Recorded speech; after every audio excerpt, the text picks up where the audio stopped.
sih. Bentar, belum ada yang. Oke, Oke, udah. Assalamualaikum warahmatullahi wabarakatuh. Waalaikumsalam Waalaikumsalam warahmatullahi Waalaikumsalam warahmatullahi wabarakatuh. warahmatullahi wabarakatuh. wabarakatuh. Selamat siang, salam sejahtera untuk kita semua. Yang kami hormati Ibu Dr. Dwi Desi Fajarsari, SHUM MPD. Yang kami hormati teman-teman dari kelas XC. Ya. Perkenankan kelompok kami ya pada kesempatan kali ini ya. Alhamdulillah, semoga kita semua diberi kesehatan ya, agar bisa mengikuti kuliah pada kesempatan kali ini dengan topik presentasi dari kelompok 9 yang berjudul Kesulitan Memahami Informasi Ilmiah dan Kebijakan Publik. Ya. Sebelum kami mulai ya, kami perkenalkan dulu anggota dari kelompok 9, yaitu ada Bu Juli Astuti, Bu Nazila Fitria, Pak Suhardiman, yaitu saya sendiri. Kemudian ada Bu Tri Budiningrum, ada Ibu Zuhrufur Rahmah, dan Bapak Zulfakar Fadilah. Ya. Untuk presentasi yang pertama, ya, dengan topik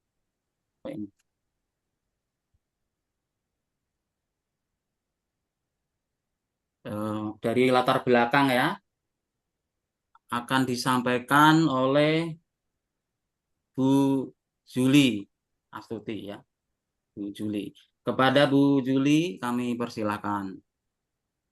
Ya, terima kasih Pak Suhardiman. Assalamualaikum warahmatullahi wabarakatuh. Waalaikumsalam warahmatullahi Waalaikumsalam wabarakatuh. warahmatullahi wabarakatuh. Baik, latar belakang.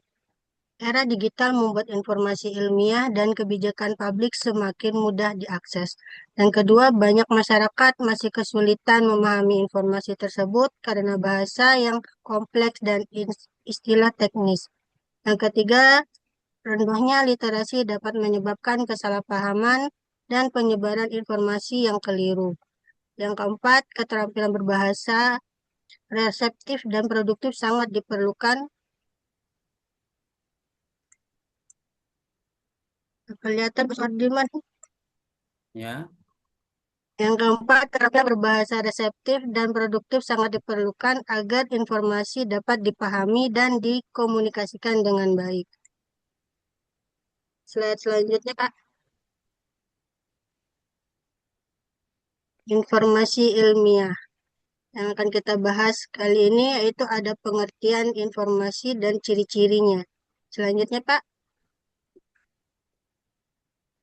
pengertian informasi ilmiah. Informasi ilmiah adalah informasi yang diperoleh melalui proses penelitian dan menggunakan metode ilmiah, sehingga dapat dipertanggungjawabkan kebenarannya. Informasi ini biasanya terdapat dalam jurnal ilmiah, artikel, penelitian, skripsi, tesis, disertasi, laporan penelitian, maupun proceeding seminar. Adapun ciri-ciri informasi ilmiah yang pertama itu objektif. Objektif artinya informasi itu apa adanya, sesuai dengan kenyataan, tidak dicampur dengan opini atau perasaan pribadi si penulis. Yang kedua, ciri-cirinya ada berdasarkan data dan fakta. Setiap informasi harus didukung bukti nyata, seperti hasil pengukuran, angka, atau hasil pengamatan, bukan sekadar kata orang atau perkiraan. Ciri yang ketiga ada menggunakan metode ilmiah. Proses berurutan dan sistematis, tidak asal-asalan. Yang pertama, mengamati masalah terlebih dahulu, kemudian membuat dugaan atau hipotesis, dan dilanjutkan melakukan penelitian atau percobaan, dan menganalisis hasil, kemudian menarik kesimpulan. Ciri yang keempat, yaitu memiliki sumber yang jelas. Informasi harus jelas asalnya, baik itu dari buku, jurnal, atau penelitian, siapa dan tahun berapa. Ini penting supaya bisa dicek ulang kebenarannya dan tidak dianggap plagiat. Yang kelima, menggunakan bahasa baku dan formal. Kalimat yang kita gunakan itu menggunakan bahasa Indonesia yang benar, sesuai kaidah resmi, bukan bahasa gaul atau santai yang kita gunakan sehari-hari. Yang keenam, dapat diuji kembali atau variabel.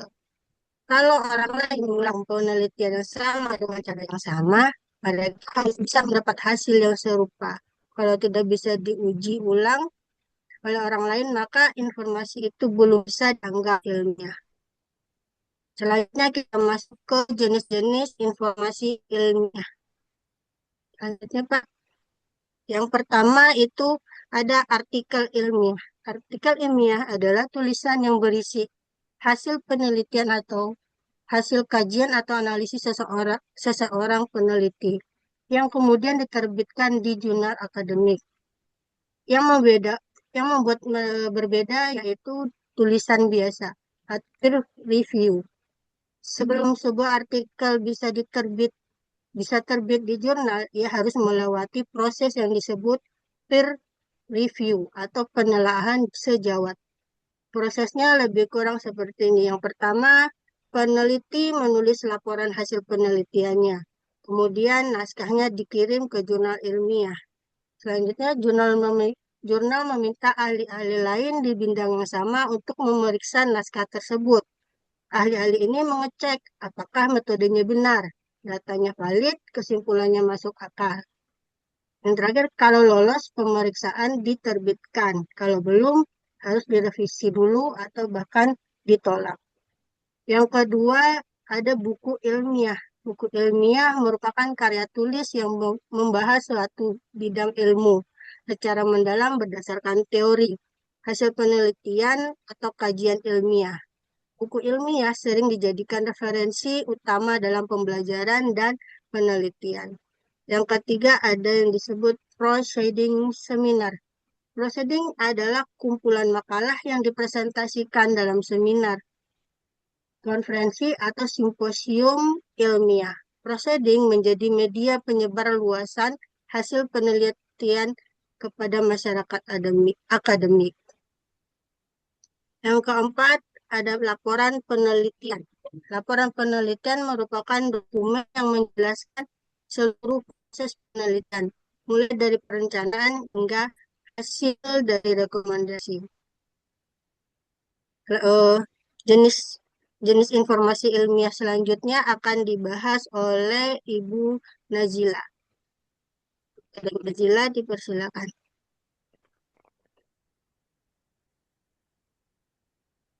Ya, baik. Terima kasih Bu Juli atas kesempatannya. Ya, baik Bapak Ibu. Selanjutnya saya akan melanjutkan presentasi yang tadi sudah dijelaskan oleh Bu Juli.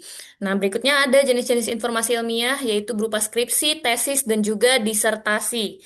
Nah, karya ilmiah ini biasanya disusun sebagai syarat penyelesaian pendidikan tinggi, seperti di universitas, baik jenjang S1, S2 maupun S3.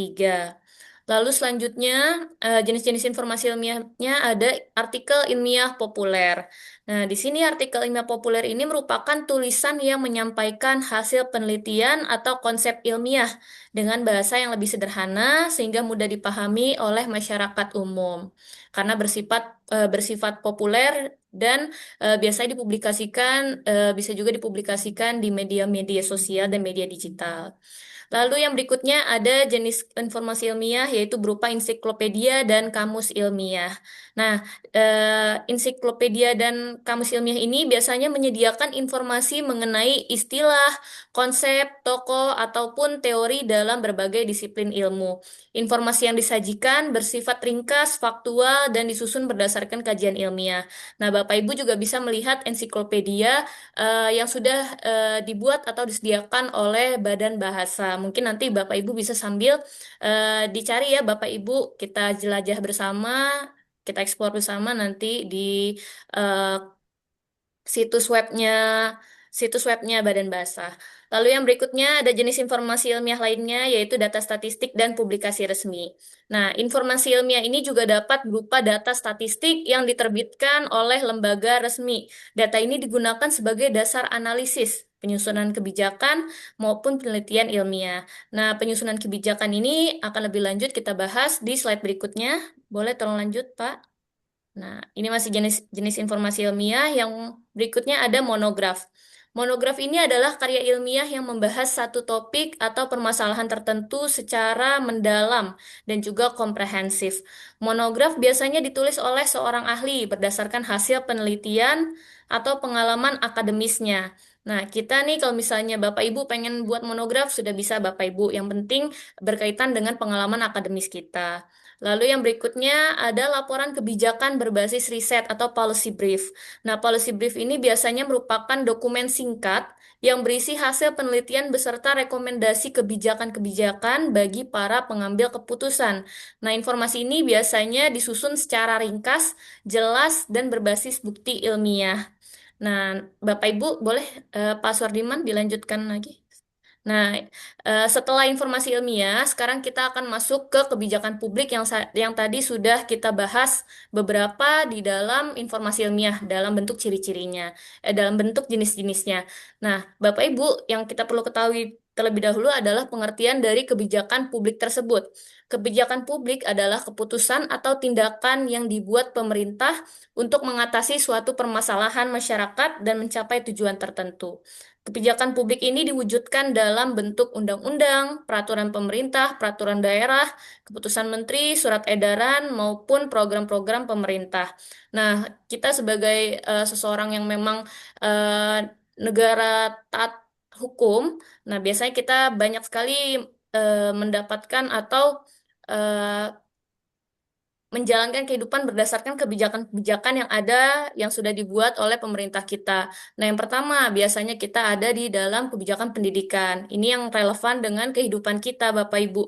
Nah, kita dalam menjalankan pendidikan biasanya ada banyak kebijakan yang menjadi tolak ukur kita dalam bertindak. Nah, biasanya itu ada dari keputusan menteri, surat-surat edaran dari dinas, dan lain-lain. Lalu yang berikutnya ada kebijakan kesehatan, kebijakan lingkungan, ada juga kebijakan transportasi dan juga kebijakan ekonomi yang bisa dengan mudah sekarang kita akses informasinya dengan menjelajah di internet. Baik, selanjutnya saya akan serahkan kembali ke Pak Suardiman. Terima kasih Pak Suardiman. Oke, terima kasih Bu Nazila. Untuk berikutnya akan disampaikan oleh Bu Tri Budiningrum. Silakan Bu Ningrum. Ya, baik. Terima kasih Pak Suhardiman. Mohon slide berikutnya ya, Pak. Ya, baik. Bapak Ibu, saya akan melanjutkan yang selanjutnya yaitu kebijakan publik. Ya, ada basis atau landasan utama kebijakan publik. Landasan ini menjelaskan mengapa dan atas dasar apa sebuah kebijakan publik itu dirumuskan. Nah, setiap kebijakan yang baik idealnya berpijak pada keenam landasan berikut. Nah, yang pertama adalah landasan filosofis. Nah, landasan ini berkaitan dengan nilai-nilai dasar, cita-cita, dan pandangan hidup yang menjadi fondasi kebijakan. Kemudian yang kedua ada landasan yuridis. Landasan ini merujuk pada dasar hukum formal yang melegitimasi kebijakan mulai dari UUD 1945, Undang-Undang Peraturan Pemerintah hingga Peraturan Daerah. Tanpa landasan yuridis yang jelas, sebuah kebijakan beresiko cacat hukum dan dapat diganggu-gugat atau dibatalkan. Oke, selanjutnya yaitu yang ketiga landasan sosiologis. Nah, kebijakan harus mencerminkan dan diterima oleh kondisi real masyarakat, nilai, norma, budaya, serta struktur sosial yang berlaku. Nah, kebijakan yang tidak mempertimbangkan realitas sosiologis cenderung menemui resistensi atau gagal diimplementasikan meski secara hukum yang sah. Yang keempat, landasan politis. Nah, landasan ini mengacu pada dinamika kekuasaan, kepentingan aktor publik, dan proses tawar-menawar di antara pemangku kepentingan. Kebijakan publik pada hakikatnya adalah hasil konsensus atau kompromi politik, sehingga tidak pernah sepenuhnya netral dari kepentingan kelompok tertentu. Kemudian yang kelima ada landasan ekonomis. Ini berkaitan dengan pertimbangan efisiensi, ketersediaan anggaran, serta dampak biaya manfaat dari kebijakan tersebut.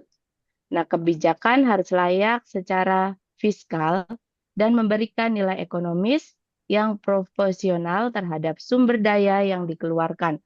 Kemudian yang keenam adalah landasan empiris. Nah, landasan empiris ini kebijakan disusun berdasarkan bukti, data, dan hasil riset yang valid, bukan sekedar asumsi atau institusi pembuatan kebijakan. Nah, selanjutnya proses kebijakan publik. Nah, tahapan ini merupakan siklus kebijakan yang bersifat linier sekaligus interaktif. Nah, yang pertama yaitu penyusunan agenda atau agenda setting. Tahap ketika suatu isu atau masalah publik mulai mendapat perhatian dan dianggap layak untuk ditangani pemerintah. Yang kedua yaitu formulasi kebijakan atau policy formulation. Tahap ini merumuskan alternatif solusi atas masalah yang telah masuk agenda. Pada tahap ini dilakukan kajian, analisis dampak, serta perdebatan antar aktor untuk merancang rumusan kebijakan yang paling layak. Yang ketiga, adopsi atau penetapan kebijakan atau policy adoption. Tahap ketika salah satu alternatif kebijakan dipilih dan disahkan secara resmi melalui mekanisme kelembagaan yang berwenang, sehingga kebijakan tersebut memperoleh legitimasi formal. Yang keempat, implementasi kebijakan atau policy implementation. Nah, tahap pelaksanaan kebijakan yang telah ditetapkan ke dalam tindakan nyata di lapangan. Nah, tahap ini sering dianggap paling krusial sekaligus paling rawan karena keberhasilan kebijakan sangat bergantung pada kesiapan birokrasi, sumber daya, dan koordinasi antar lembaga pelaksana. Yang kelima ada evaluasi kebijakan atau policy evaluation. Nah, tahap ini penilaian terhadap capaian, dampak, dan efektivitas kebijakan setelah diimplementasikan. Hasil evaluasi ini menjadi umpan balik yang dapat menghasilkan rekomendasi untuk melanjutkan, merevisi, atau menghentikan kebijakan sekaligus menjadi input bagi siklus agenda setting berikutnya. Slide selanjutnya, Pak Suhardiman. Nah, slide selanjutnya yaitu jenis-jenis kebijakan publik. Nah, jenis-jenis kebijakan publik ini ada 4. Yang pertama itu kebijakan distributif atau distributif policy. Nah, kebijakan publik yang bertujuan mendistribusikan atau mengalokasikan sumber daya, pelayanan, fasilitas, maupun manfaat dari pemerintah kepada individu, kelompok, atau wilayah tertentu tanpa secara langsung mengurangi hak atau manfaat kelompok lain. Yang kedua, kebijakan regulatif. Nah, kebijakan yang mengatur perilaku individu, kelompok, atau organisasi melalui aturan, larangan, maupun kewajiban tertentu. Tujuannya adalah menciptakan ketertiban, keamanan, dan kepastian hukum dalam kehidupan bermasyarakat. Kemudian selanjutnya kebijakan redistributif. Nah, kebijakan ini bertujuan mengalihkan atau mendistribusikan kembali sumber daya, pendapatan, ataupun kesempatan dari kelompok yang memiliki kemampuan ekonomi lebih tinggi kepada kelompok yang membutuhkan. Kemudian yang keempat, kebijakan konstitutif. Nah, kebijakan ini mengatur struktur, fungsi, kewenangan, serta tata kerja lembaga pemerintahan. Kebijakan ini menjadi dasar bagi penyelenggara pemerintahan dan administrasi negara. Oke, slide selanjutnya Pak Suhardiman. Oke, selanjutnya yaitu hubungan informasi ilmiah dan kebijakan publik. Informasi ilmiah menjadi dasar dalam penyusunan kebijakan publik melalui pendekatan evidensi based policy. Nah, ini ada 4 peran ya Bapak Ibu. Yang pertama yaitu mengidentifikasi masalah. Nah, ini data ilmiah membantu memetakan akar masalah secara akurat, bukan sekedar gejala di permukaan. Ini berkorelasi dengan tahap agenda setting ya. Kemudian yang kedua, menyusun alternatif solusi. Nah, ini riset dan kajian komparatif memberikan basis untuk merumuskan opsi kebijakan yang realistis dan teruji. Kemudian yang ketiga, menentukan sasaran kebijakan. Nah, ini data demografis dan analisis dampak membantu menargetkan kelompok sasaran secara tepat, relevan pada tahap policy adoption dan implementation. Nah, kemudian yang terakhir yaitu mengevaluasi hasil kebijakan. Nah, data pasca implementasi menjadi instrumen untuk mengukur efektivitas kebijakan secara objektif sejalan dengan tahap policy evaluation. Nah, semakin baik kualitas informasi ilmiah, semakin tepat kebijakan yang dihasilkan. Baik, selanjutnya saya kembalikan ke Pak Suhardiman. Terima kasih. Baik, terima kasih Bu Ningrum yang telah memaparkan tentang jenis-jenis kebijakan, landasan utama kebijakan publik. Ya. Berikutnya untuk tentang kesulitan dan dampaknya dalam memahami informasi ilmiah dan kebijakan publik akan disampaikan oleh Bu Zuhrufur Rahmah. Kepada Bu Rahmah kami persilahkan. Ya, baik Bapak Suhardiman, terima kasih atas kesempatannya.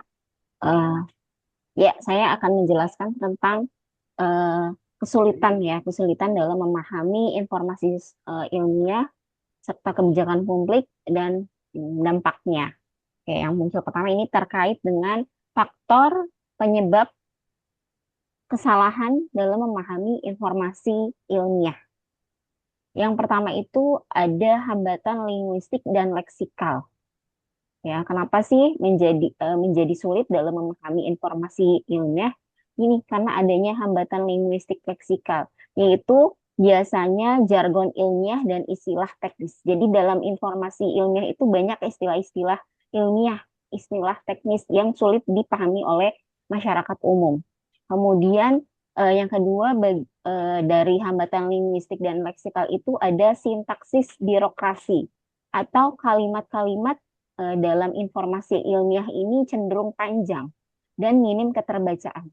Jadi kalimat-kalimatnya panjang dan kompleks dan masyarakat umum jarang memahami kalimat-kalimat yang seperti itu karena menggunakan istilah-istilah ilmiah dan teknis.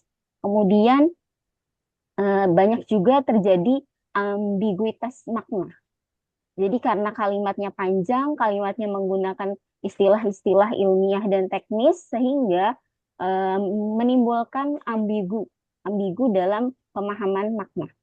Yang kedua, hambatan kognitif dan literasi kritis, yaitu informasinya overload dalam informasi ilmiah itu terlalu banyak informasi yang diberikan sehingga masyarakat umum kesulitan dalam memahami. Kemudian faktornya berikutnya adalah lemahnya kemampuan melakukan inferensi, yaitu menghubungkan setiap informasi. Jadi masyarakat mengalami kesulitan dalam memahami dan menghubungkan dari informasi-informasi yang didapatkan dari informasi ilmiah tersebut.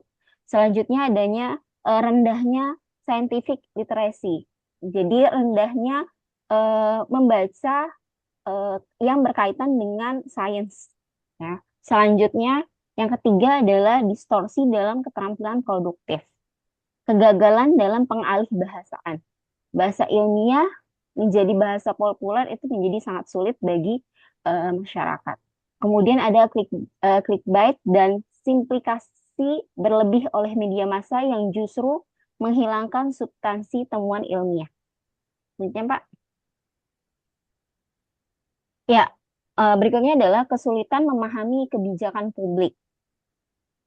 Biasanya masyarakat itu sulit dalam memahami kebijakan publik itu karena yang pertama bahasa hukum yang rumit. Jadi dalam kebijakan publik itu banyak menggunakan bahasa-bahasa hukum yang bagi masyarakat umum itu menjadi rumit.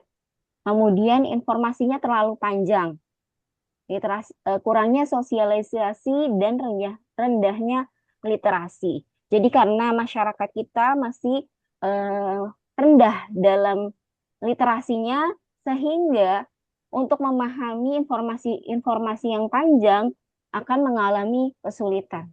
Dan kurangnya juga sosialisasi kepada masyarakat dari pemerintah tersebut. Faktor penyebab kesulitan. Ada faktor internal dan faktor eksternal. Faktor internal yaitu kosakata terbatas. Kemudian minat baca rendah, kurangnya pengetahuan awal, motivasi belajar rendah, serta kurang latihan membaca kritis. Masyarakat kita lebih senang membaca media sosial yang ringan-ringan. Jadi sulit untuk memahami informasi atau kebijakan publik. Faktor eksternalnya bahasa terlalu teknis, penyajian informasi kurang komunikatif, media penyampaian kurang menarik, serta kurangnya pendampingan atau penjelasan dari pemerintah atau sosialisasi tadi. Lanjut, Pak.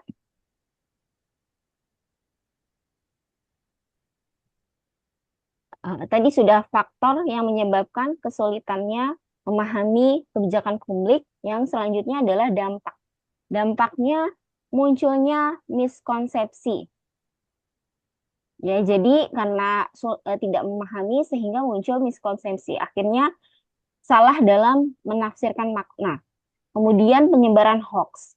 Seperti yang kita ketahui saat ini, banyak sekali penyebaran hoax melalui media massa yang disebabkan literasinya rendah. Kemudian kesalahan dalam mengambil keputusan. Karena salah memahami sehingga mengambil keputusannya tidak sesuai. Dan itu berdampak negatif bagi masyarakat maupun pemerintah. Yang keempat, rendahnya partisipasi masyarakat. Karena kurangnya memahami kebijakan publik, akhirnya masyarakat tidak ingin ikut berpartisipasi dalam kebijakan publik tersebut. Yang kelima adalah kesalahan dalam menerapkan kebijakan. Itu saja, Pak. Terima kasih. Ya, demikian terima kasih Bu Rahma atas pemaparannya tentang faktor penyebab kesulitan memahami informasi ilmiah, kesulitan memahami kebijakan publik, serta dampak kesulitan memahami kebijakan publik. Kemudian berikutnya salin dia tentang contoh kasus ya akan disampaikan oleh Bapak Zulfakar Fadilah. Kepada Pak Zulfakar Fadilah kami persilahkan. Baik, terima kasih Bapak Suhardiman. Kita akan bersama-sama melihat sebuah contoh kasus dengan temanya itu tentang perubahan kurikulum pendidikan di Indonesia. Sebelum saya memulai kasus tentang perubahan kurikulum pendidikan di Indonesia, sedikit kita melihat perkembangan tentang kurikulum yang sudah dilaksanakan di Indonesia. Hanya beberapa yang mendekati beberapa beberapa tahun kebelakangan ini. Yang pertama itu ada, mungkin kalau ibu-ibu juga pernah merasakan juga, itu adalah metode kurikulum CBSA. Itu lahir pada tahun 1984. Nah, statusnya itu dia sebagai kurikulum nasional. Nah, kurikulum CBSA ini lahir pada tahun 1984. Ini singkatannya masih ada ingat nih, kayaknya Bu Ketua kelas deh. CBSA itu cara belajar siswa aktif ya, Bu. Betul, Bu Ketua ya. Kenapa, Bu? Jadi Kenapa, CBSA, Pak? Bukan CBSA, catat buku sampai habis. nah itu istilahnya. Jadi, kurikulum ini lahir pada tahun 1984 yang bernama CBSA atau cara belajar siswa aktif. Saya belum Nah, lahir, Pak. kurikulum ini paradigmanya itu dia menghilangkan paradigma lama dengan menempatkan siswa sebagai subjek sebuah terobosan saat itu, ya sebagai subjek belajar yang harus aktif. Nah, kata kuncinya harus aktif dengan keterlibatan yang tinggi, mengamati dan mengelompokkannya hingga dapat memberikan bentuk interpretasi akhir berupa laporan eh, tentang siswa yang sangat aktif gitu. Ini tahun 1984. Kurikulum ini ketika lahir juga menimbulkan berbagai kontroversi ya. Karena salah satu indikasi yang menarik itu saat itu adalah penggunaan buku teks yang wajib. Jadi dari pelajaran bahasa Indonesia sampai agama, semua itu anak wajib punya gitu. Karena saking aktifnya mereka sibuk dengan buku itu. Karena salah satunya adalah karena itu. CBSA 1984. Yang kedua itu setelah CBSA lama itu lahir dari 1984 hingga lahir tahun 2006 itu KTSP. Benar ya Bu ya? KTSP ya. KTSP itu lahir 2006. Jadi CBSA itu sangat lama sekali digunakan dari 84 sampai 2006 pertengahan itu. Bukan KBK. KBK di mana? Eh enggak deh kayaknya ini CBSA ini panjang ini. Saya lanjutkan dulu Bu ya nanti. Oh iya, mangga. Oke, Soalnya langsung ke TSP. ah. Jadi CBSA itu 1984, nah tahun 2006 itu lahirlah KTSP yang berstatus sebagai kurikulum nasional. Hmm, karakteristik kurikulum ini ketika lahir juga menimbulkan berbagai kontroversi dan itu tanggapan dari berbagai eh, bidang, berbagai baik dari akademisi, dari masyarakat dan lain-lain gitu ya. Ke KTSP ini salah satunya adalah dia memberikan otonomi luas kepada setiap satuan pendidikan atau sekolah itu ya untuk menyusun dan mengembangkan kurikulumnya sendiri secara mandiri. Ya, jadi benar-benar sekolah itu diberikan kebebasan ya berdasarkan standar nasional demi menyesuaikan potensinya, potensi daerah masing-masing. Nah, yang ketiga itu memunculkan, nah, mungkin kita sangat akrab ya setelah KTSP itu adalah kurikulum merdeka ya. Itu tahun 2022, jadi cukup lama juga itu ya. KTSP digunakan hingga lahirlah kurikulum merdeka pada tahun 2022. Lahirnya kurikulum merdeka 2022 mungkin sangat populer gitu ya. Eh, kurikulum ini dengan simbol penguatan profil pelajar Pancasila ya. Nah, ketika lahir kurikulum merdeka ini juga menimbulkan polemik macam-macam gitu ya. Ini buku udah banyak di itu sudah banyak dibeli, digunakan nih, apa harus berganti buku lagi dan banyak tanggapan-tanggapan lain. Apakah kurikulum merdeka ini bisa memberikan dampak yang lebih baik atau tidak dan lain-lainnya. Nah, pada intinya kurikulum merdeka ini dengan jargonnya itu penguatan profil Pancasila ya. Ini memberikan ruang juga pada sekolah ya untuk memangkas materi esensial agar tidak tumpang tindih ya dan juga memberikan ruang bakat-bakat minat siswa dan berfokus pada pembentukan karakter. Selesai itu maka lahirlah ya kurikulum yang kita sangat akrabi saat ini yaitu kurikulum yang disebut-sebut sebagai kurikulum ya yaitu kurikulum deep learning. Walaupun statusnya dalam implikasinya ini bukan merupakan sebuah kurikulum tapi model atau pendekatan nasional karena dalam pelaksanaannya eh, pendekatan deep learning ini juga bisa menggunakan dalam kurikulum nasional ya apakah bentuk diferensiasi dan lain-lain gitu ya. Nah, ketika muncul deep learning ini juga sangat menantang ya berbagai tanggapan dari masyarakat, dari orang tua, bahkan akademisi sendiri itu mempertanyakan eh, mempertanyakan status dan kualitas dari metode ini. Seperti kita ketahui bersama bahwa eh, pendekatan deep learning ini dengan jargonnya itu yang tiga pilar itu ya, meaningful, dan joyful learning. itu merupakan jargon yang tujuannya itu mm, membuat siswa agar tidak sekedar menghafal permukaan kulit saja ya atau materi, melainkan menguasai apa itu esensi konsep secara bermakna gitu ya, melalui tiga jargonnya itu. Nah, itu sebagai pengantar. Pada akhirnya, setiap kurikulum yang hadir itu menimbulkan berbagai tanggapan, berbagai reaksi, dan kontroversi. Nah, dan itu semua adalah kebijakan pemerintah.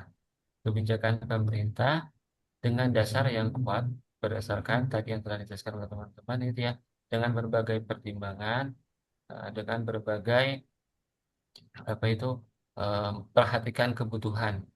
Karena zamannya beda ya, 1984 sampai ke tahun mungkin kalau sekarang 2026 ya atau ke sebelumnya 2022, permintaan kebutuhan zaman itu sangat berbeda dan inilah pemerintah salah satu dasarnya menyesuaikan dengan tantangan dan kebutuhan yang ada di dalam masyarakat saat ini. Oke, kita kembali ke apa ini tadi? Judulnya tadi. Nah, kasusnya ini mana tadi? Sebelumnya kemana? Sebelumnya maaf Pak. Jadi kita baca bersama kembali kasusnya. Pemerintah menerapkan perubahan kurikulum berdasarkan berdasarkan hasil penelitian itu mengenai kebutuhan kompetensi abad 21, perkembangan teknologi dan hasil evaluasi pembelajaran. Namun pada awal penerapannya, banyak guru, siswa, dan orang tua yang mengalami kesulitan memahami tujuan, konsep, dan mekanisme pelaksanaan kurikulum kurikulum baru ini. Jadi, eh, hampir bisa dipastikan setiap muncul kurikulum pendidikan yang baru di Indonesia itu menimbulkan berbagai reaksi. Eh, Sekarang kita lihat dari penyebabnya, ya. Jadi kesepakatannya mungkin gitu ya, setiap munculnya kurikulum itu dipastikan juga memunculkan reaksi yang bermacam-macam, ya, dari yang positif, negatif, atau yang berserah diri, gitu ya, menjalankan aja. Eh, Nah, sekarang kita lihat dari penyebabnya ya munculnya kondisi seperti itu. Penyebab pertamanya itu eh, dokumen kebijakan menggunakan istilah pendidikan yang cukup teknis. Nah, ini adalah salah satu titik krusial kenapa ini azan nggak apa-apa ya. Tempat saya kenceng azan. Lanjutkan ya. Atau berhenti dulu, Bu dosen. Jeda dulu nggak apa-apa, Pak. Ya, Iya. sebentar ya. Ah, Oh, azan ya. Iya, ya, iya. sebentar, sebentar.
Baik, Ibu, izin Bu dosen, kita lanjutkan kembali.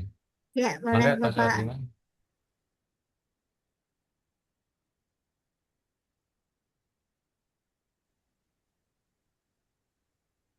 Slide-nya, Pak Suhardiman, Pak.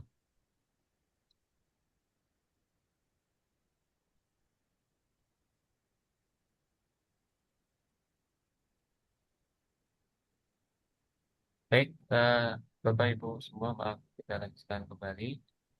Jadi setelah tadi sudah kita dapatkan informasi gambaran setiap munculnya kurikulum, kita analisis dari penyebabnya. Yang pertama itu mengapa munculnya berbagai tanggapan baik positif atau negatif dan lain-lain itu terhadap kurikulum yang muncul yang baru di Indonesia. Yang pertama ternyata dilihat dari Pak Zin, suaranya pemerintah. agak kecil ya Pak, maaf. Oh gitu. Oke, terima kasih Bu.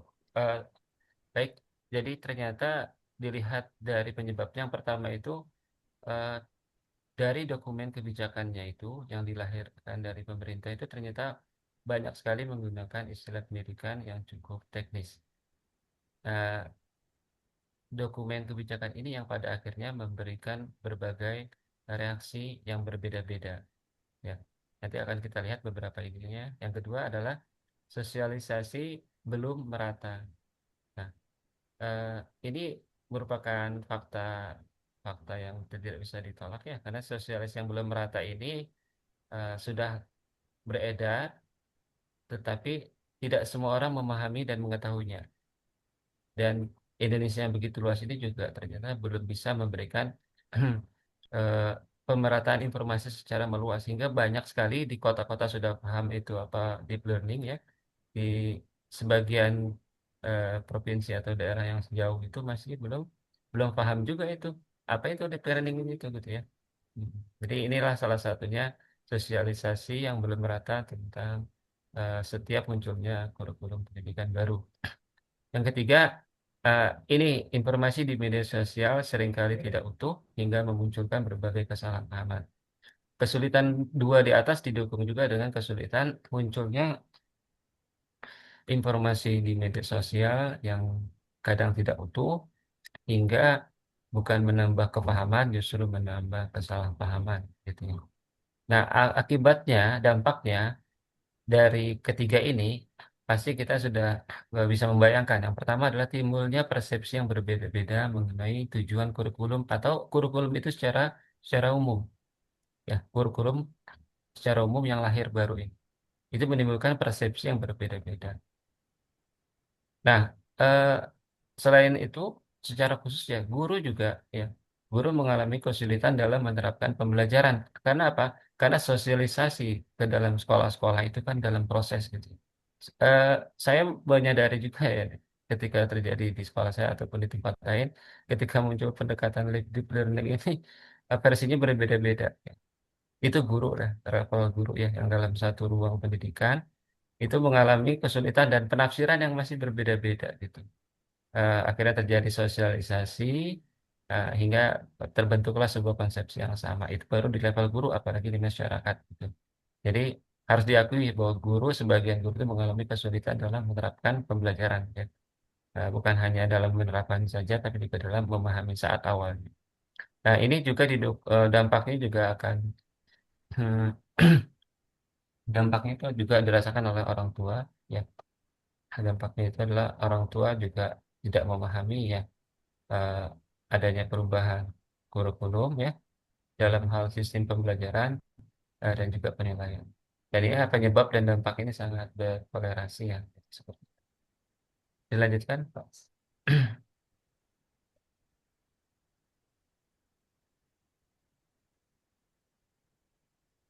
Eh, nah ini solusinya ya.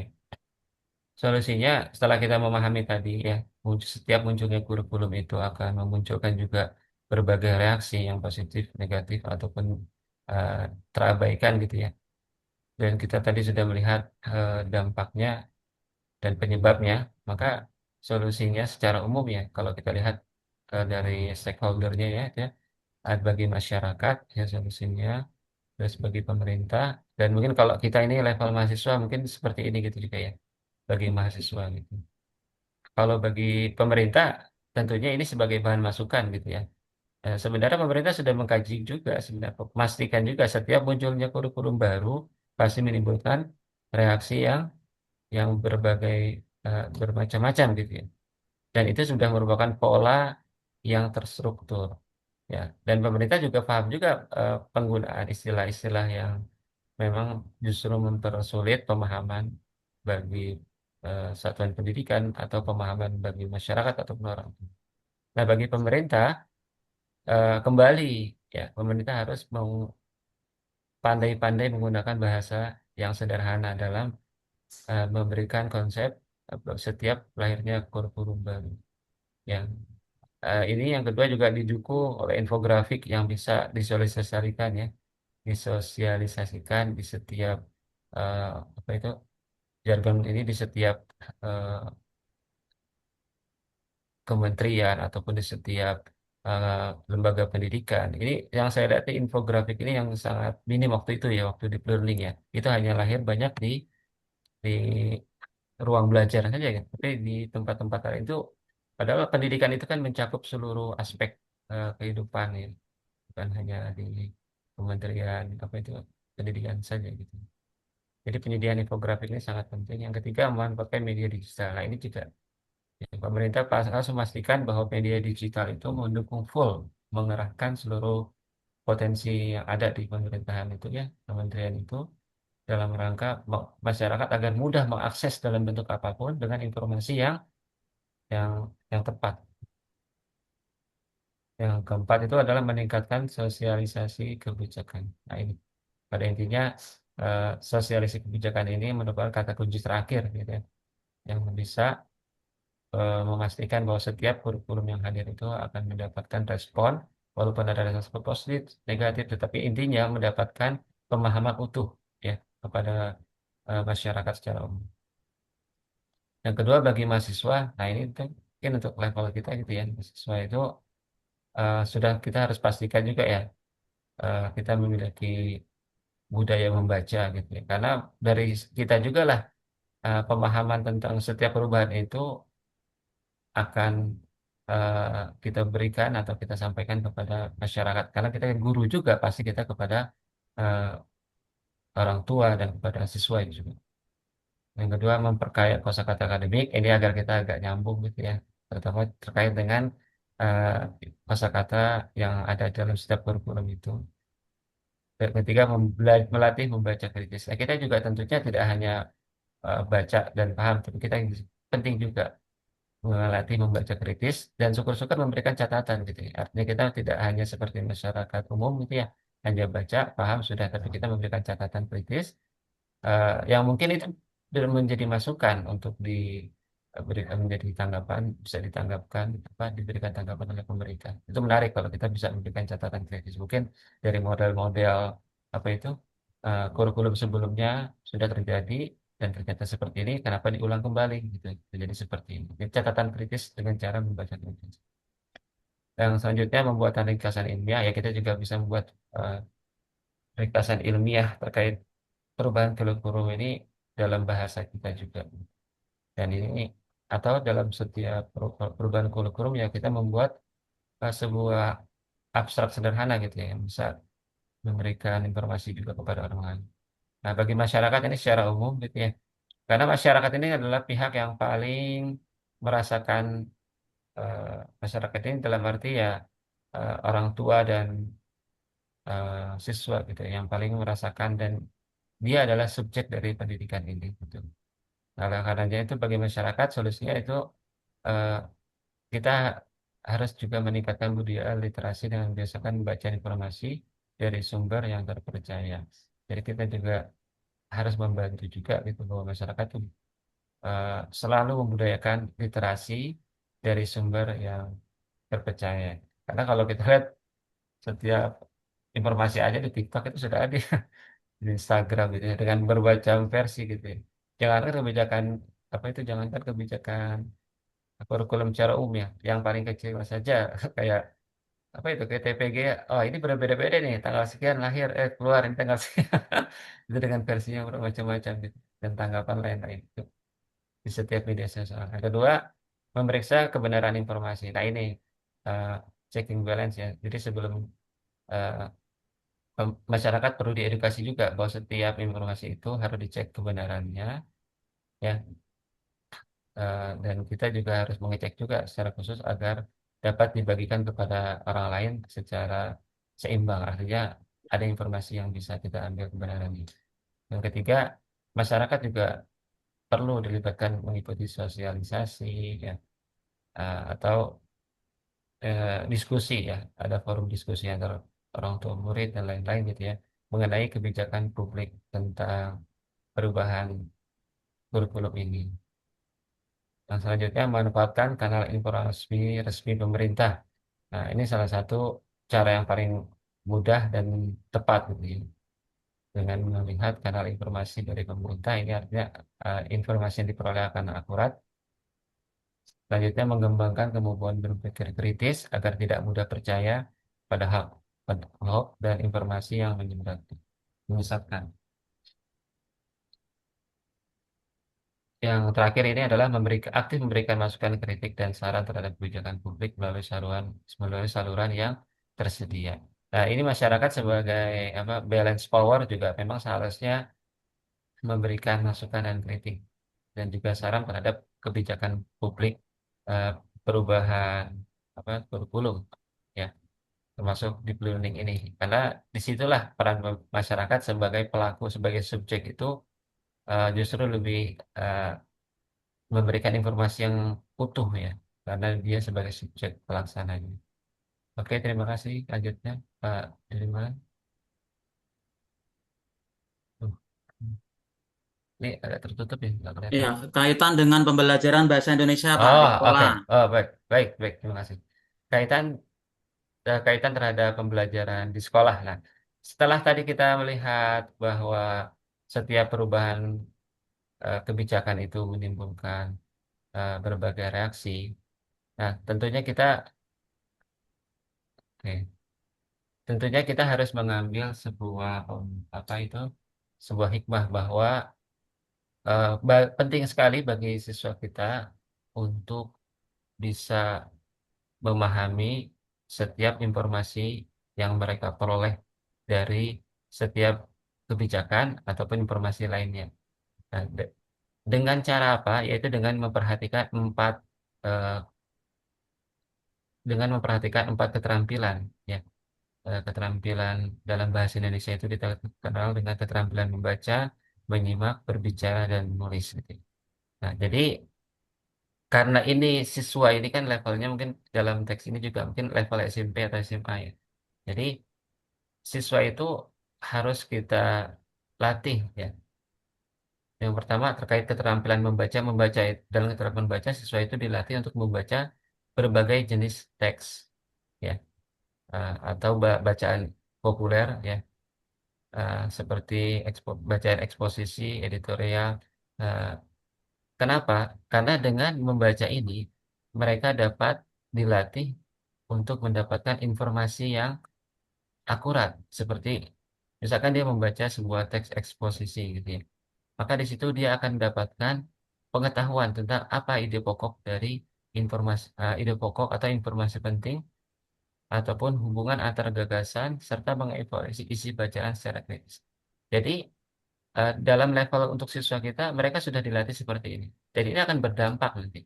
Suatu saat mereka akan mendapatkan atau sebuah kebijakan atau sebuah mereka akan melakukan proses keterampilan membaca ini. Jadi proses ini harus dilatih ya dalam setiap pembelajaran bahasa Indonesia, terutama dalam hal keterampilan membaca. Kedua, keterampilan menyimak.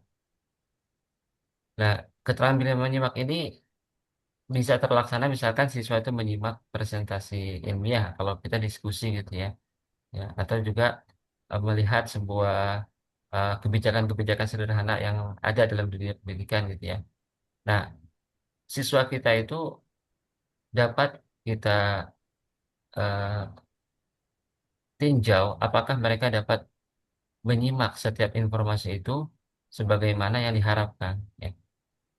Apakah mereka dapat mengidentifikasi informasi pentingnya, terus tujuan penyampaiannya, dan pesan yang ingin disampaikan oleh narasumber. Ya.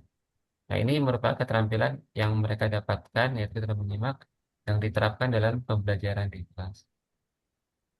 Yang ketiga adalah keterampilan berbicara. Nah, setelah mereka ternyata sudah bisa membaca dengan mencari ide pokok, informasi penting dari sebuah eh, diskusi gitu ya, ataupun ada informasi tentang kebijakan pendidikan yang sederhana gitu ya, dan juga sudah dapat memiliki kemampuan menyimak, maka selanjutnya adalah keterampilan berbicara. Nah, mereka itu akan dapat menunjukkan bagaimana mereka bisa menjelaskan atau menyampaikan pemahaman mereka itu dalam bentuk presentasi ataupun diskusi ataupun debat, atau menyampaikan pendapat secara umum melalui cara yang santun, logis, dan berbasis data.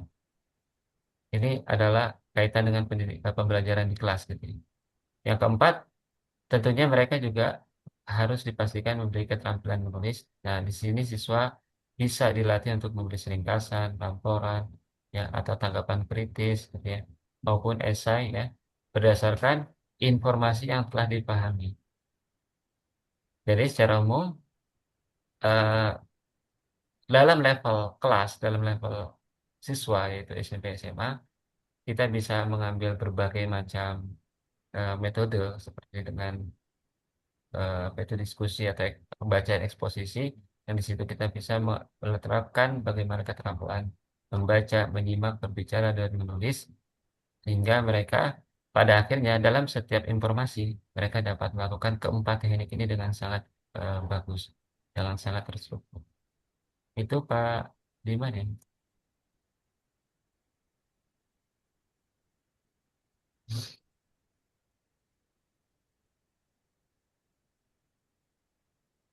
Ya, Pak Baik Zul, Pak Di. terima Ya, kasih atas pemaparannya. Baik, teman-teman Eksi dan Bu dosen. Yang terakhir adalah simpulan ya dari apa yang kelompok kami presentasikan, ya, yaitu yang pertama adalah informasi ilmiah dan kebijakan publik saling berkaitan.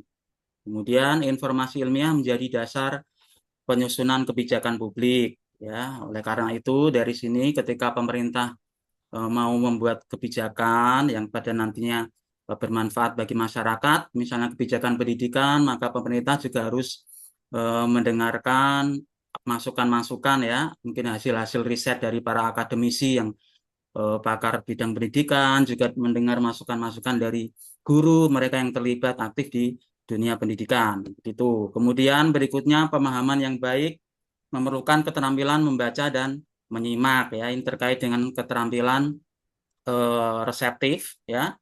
Kemudian penyampaian informasi memerlukan keterampilan berbicara dan menulis. Ya, ini terkait dengan keterampilan berbahasa produktif ya. Kemudian yang terakhir, literasi yang baik akan menghasilkan masyarakat yang kritis dan mampu mengambil keputusan secara tepat ya. Nah, terima kasih ya, kami akhiri presentasi dari kelompok kami. Untuk sesi berikutnya adalah sesi tanya jawab ya.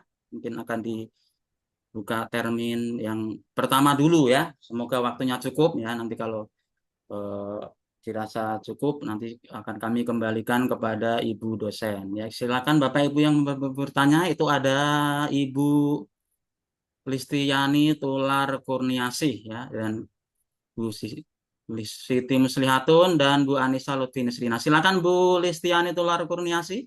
Oke, terima kasih Pak Suhardiman atas kesempatannya. Ya, Bapak Ibu kelompok 9, izin saya bertanya berkenaan dengan kurikulum tadi. Walaupun sempat saya agak bingung ya tadi Pak Jul, soalnya ada yang ke-skip dari CBSA langsung ke KTSP, jauh loh itu. Oke, tapi bukan itu yang menjadi hal utama, karena kita fokusnya lebih ke tadi misinformasi yang berkenaan dengan kebijakan publik serta kemampuan memahami informasi ilmiah. Nah, pertanyaan saya dari segi banyaknya perubahan kurikulum saat ini, terutama kurikulum Merdeka, dengan implementasinya melalui pendekatan deep learning atau pembelajaran mendalam. Menurut Bapak Ibu kelompok 9, apakah pembelajaran bahasa Indonesia di sekolah saat ini dengan amanat 4 keterampilan tadi itu dirasa sudah cukup membekali murid-murid kita untuk memahami artikel ilmiah dan dokumen kebijakan publik? Jika iya, apa alasannya? Jika belum, eh, kira-kira kompetensi apa yang perlu diperkuat? Terima kasih. Ya, terima kasih Bu Listiani Tularkinasi. Mungkin kita tampung dulu ya, atau mau langsung dijawab ini teman-teman pemaparan presentator. Tampung dulu boleh, Pak. Ini Ya, tadi kan ada tampung dulu 3 Bu yang bertanya. Bu Siti Muslihatun, silakan.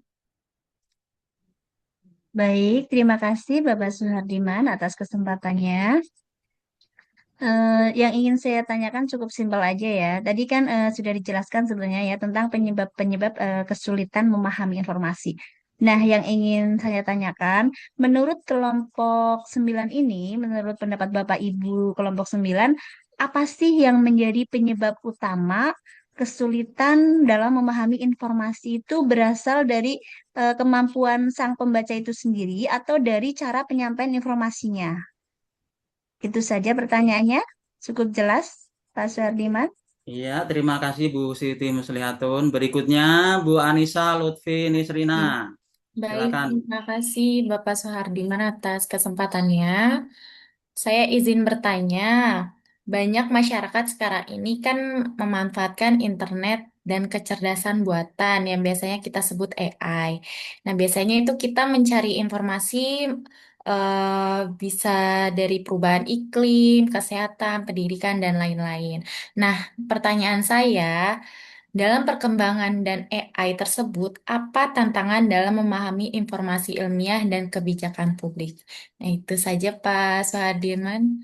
Iya, Terima kasih. terima kasih Bu Anissa Lutfi Nisrina. Ya, oke. Tadi pertanyaan pertama dari Bu Listiani Tular Kurniasih, yaitu apakah pembelajaran bahasa Indonesia di sekolah saat ini ya, yang dengan berbagai jenis keterampilan berbahasa itu ya, sudah cukup untuk membekali peserta didik di dalam memahami artikel ilmiah dan dokumen kebijakan publik atau belum ya.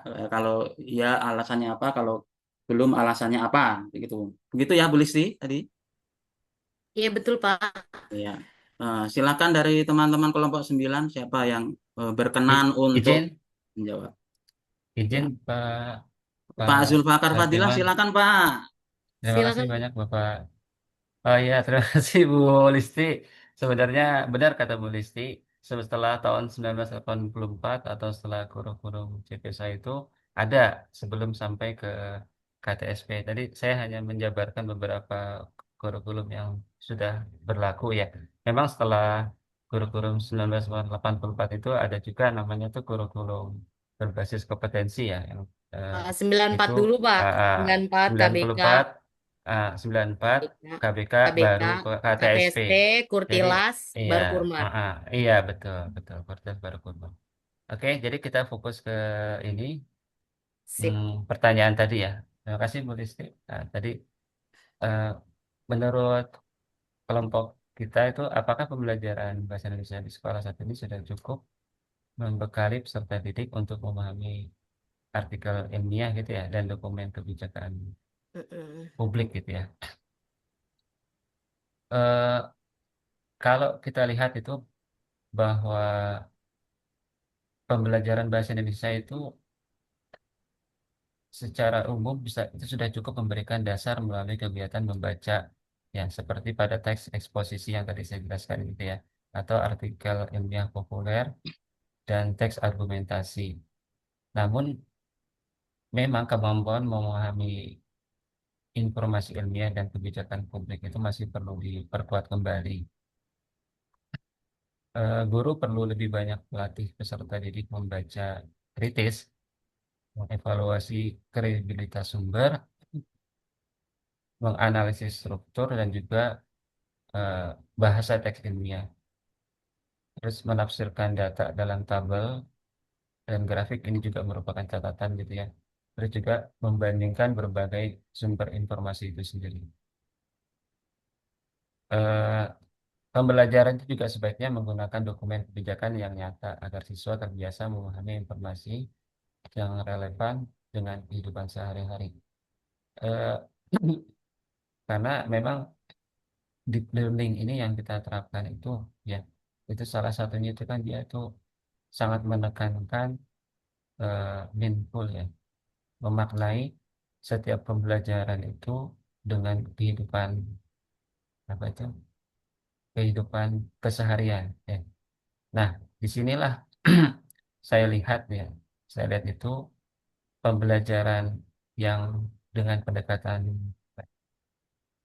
deep learning ini membawa setiap materi, contohnya dalam teks eksposisi itu banyak sekali yang berisi ya, literaturnya itu bagaimana ada sebuah kasus ya, kasus itu dan siswa-siswa itu bisa merasakan kasus itu dalam kehidupan yang mereka rasakan dan itu menjadi proses pembelajaran dengan melihat apa itu keempat atau produksi yaitu menghasilkan bahasa atau memahami bahasa itu sendiri. Ya. Disitulah mungkin bisa saya katakan bahwa saat ini sudah cukup membekali, walaupun dengan tanda kutip pasti masih banyak sekali yang harus dilengkapi agar perbaiki kembali. Ya, Terima kasih, terima mungkin kasih Pak demikian. Zulfakar Fadila atas jawabannya. Gimana Bu Listiani Tular Kurniasi? Nanti Oke, misalnya kurang ini bisa dilanjut lagi ya di balik layar ya.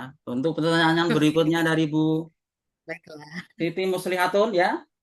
Apa tadi Ya, Pak. akan mungkin Izin, dijawab Pak. oleh Bu Zuhrufur Saya, Rahmah ya. Jadi, ya, baik, Pak. Baik, Pak Diman.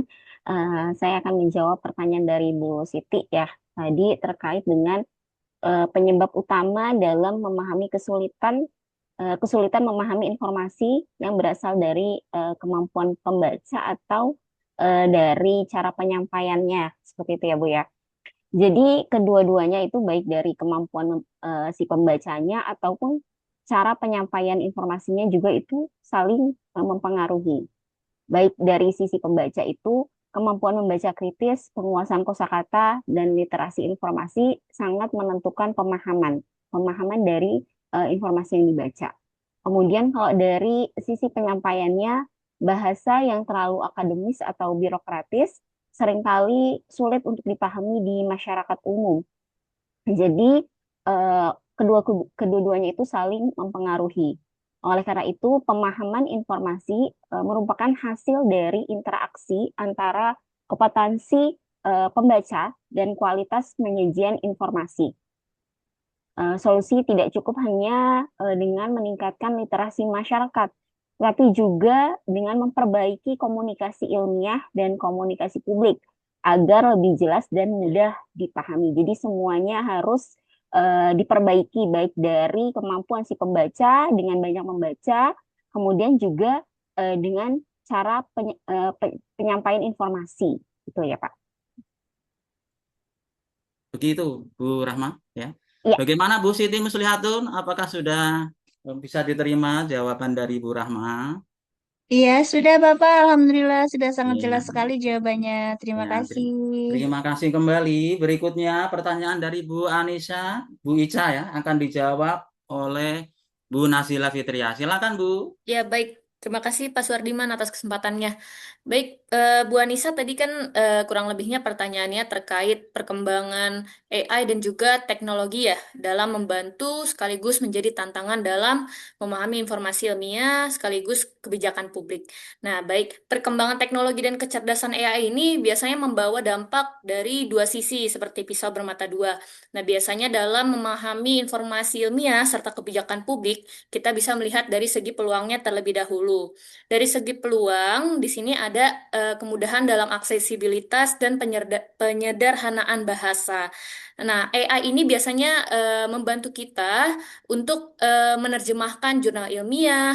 Jurnal ilmiah yang seperti kita tahu kan bahasanya cukup padat dan dipenuhi istilah-istilah teknis yang mungkin kita sendiri masih belum memahami hal tersebut. Nah, AI ini dapat membantu kita untuk membuat ringkasan yang mudah dipahami oleh masyarakat awam ataupun pengambil kebijakan. Lalu dari segi analisis data yang skala besar juga bisa kita memanfaatkan AI, yaitu dalam kebijakan publik. AI ini dapat mengolah berbagai data, ratusan data, bahkan jutaan data, seperti tren-tren ekonomi ataupun kesehatan, dan dari segi kita ini pendidikan ataupun mobilitas warga di sini dapat diolah dengan secepat kilat ya, Bapak Ibu. Kita tahu sendiri AI ini sangat canggih. Nah, hal ini dapat membantu kita untuk memprediksi dampak-dampak suatu aturan sebelum nantinya akan resmi diterapkan. Lalu yang berikutnya, kita juga dapat terbantu dari perkembangan teknologi ini dengan adanya kemudahan dalam mencari informasi yang terarah. Alat pencarian berbasis AI ini dapat memetakan keterkaitan antar penelitian. Jadi nantinya ilmuwan atau analis kebijakan bisa menemukan referensi relevan dalam hitungan detik secepat kilat tanpa harus membaca ribuan dokumen secara manual. Nah, tadi sudah dari peluangnya, nah sekarang kita lihat dari segi tantangan dan juga hambatannya. Kalau dari segi hambatan, kita bisa juga seringkali menemukan informasi-informasi palsu juga, yang ini disebabkan oleh halusinasi AI. Nah, AI generatif ini kadang membuat jawaban yang terdengar ya cukup meyakinkan menurut kita, tapi sebenarnya salah satu atau beberapa informasi yang disampaikan itu masih kurang tepat, atau lebih tepatnya menyontek dari sumber-sumber yang kurang relevan, atau sumber-sumber yang memang tidak berkaitan dengan hal yang kita ingin tanyakan. Nah, jika digunakan mentah-mentah untuk kebijakan publik, dampaknya akan menjadi sangat fatal.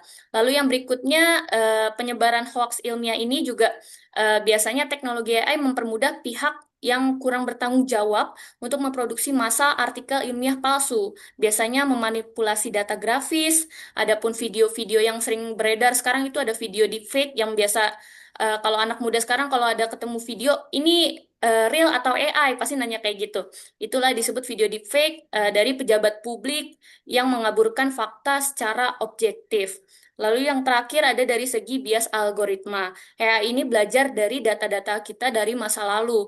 Nah, jika data historis tersebut mengandung bias, misalnya diskriminasi rasial atau gender, nah itu biasanya AI akan memperkuat bias tersebut dalam rekomendasi kebijakan barunya. Nah, AI ini sebenarnya sangat mempercepat proses penyaringan informasi. Namun kita sebagai manusia yang mempunyai akal, yang diberikan akal oleh Tuhan Yang Maha Esa, kita juga harus tetap memegang kendali penuh sebagai validator utama. Nah, tanpa adanya literasi digital juga kita kan tetap membutuhkan ya literasi digital, beberapa verifikasi yang ketat. Nah, informasi ilmiah ini bisa terdistorsi dan kebijakan publik berisiko salah sasaran. Seperti itu, apakah bisa diterima jawabannya, Bu Anissa? Sudah cukup jelas, Ibu Nazila. Terima kasih. Ya, terima Ya, kasih. terima kasih Bu Nazila dan Bu Anissa ya. Ternyata selain dari 3 pertanyaan tadi yang sudah dijawab, ada juga pertanyaan dari Bu Ma'rafus Solihah di kolom chat ya. Terima kasih sudah dijawab oleh Ibu dosen Bu Desi Fajar Sari ya. Oke, dengan demikian bagaimana Ibu dosen? Apakah mau ada lanjut pertanyaan atau mungkin Ibu akan Boleh menyampaikan? ditutup, Bapak. Boleh ditutup dulu. Ya, baik saya tutup ya dengan pantun ya. Boleh bilang cakep ya. Oke. Bu Listiani Tular Kurniasih dan Pak Jumbri. Cakep. Cakep. Terima kasih Bu Desi dan teman-teman Eksi. Ya, pemirsa di rumah dan studio dimanapun Anda berada, demikian pemaparan dari kami kelompok 9. Mohon maaf jika ada kesalahan. Ya, terima kasih. Wassalamualaikum warahmatullahi wabarakatuh. Waalaikumsalam warahmatullahi wabarakatuh. Ya, silakan Bu dosen. Terima kasih banyak Bapak Ibu kelompok 9. Banyak Ibu, kita foto bersama atau gimana, Bu? Habis waktunya ya, Bu.